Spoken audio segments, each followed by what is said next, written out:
Hello madlang people! Mustamos ginamos na kayo dyan. Ito na naman ako magmukbang. Tingnan yung pagkain ko, mga leftovers na naman.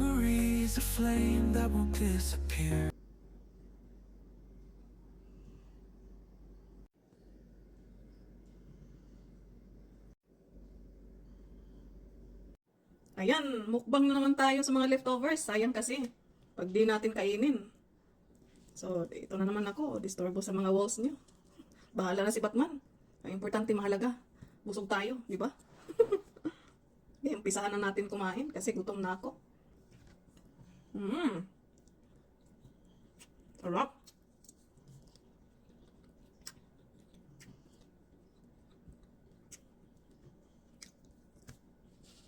Dapat makita to yung ano ko, no? Ganon.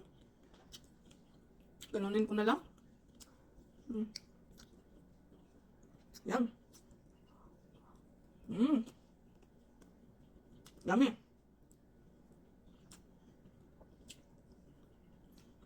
Ito may pansit canton pa.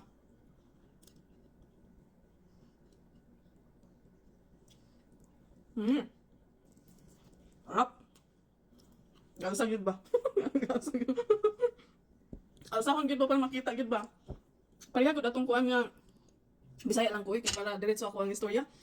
Putol-putol man ako ang istorya kung magtagalog pa ko. Pag Bisaya na lang ko ha. Bahala na mo din na magintindi. Asahon gid ba kin para makita gid ang kanang gitaon ba? Lang mga leftovers lang ni lami na ni kayo. Busog na tong bitok ani. Di ba? Mahal na karong pagkaon eh. Dapat magtipid-tipid na mo. Pwede gani di na mo magkaon. Di na magkaon isa kadlaw ba? Sunod sa sunod lang adlaw magkaon. Para tipid ba, no?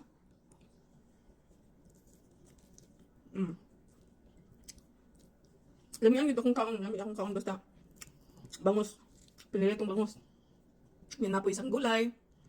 Sana na akong gulay. Wala na tong ako ang corn, nahurot na.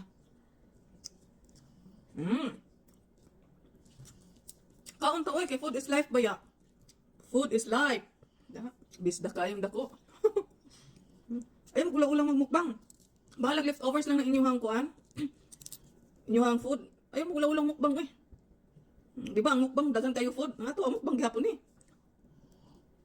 Kaya, ikaw nang gihapon ta. Di ba? Mukbang lang ito, ha? Mukbang ba? Para may pang ano-ano. Kargado ng ano. Tama. Sobrang sarap to. May spicy pa. Gulay pa. Wow. Bye everyone.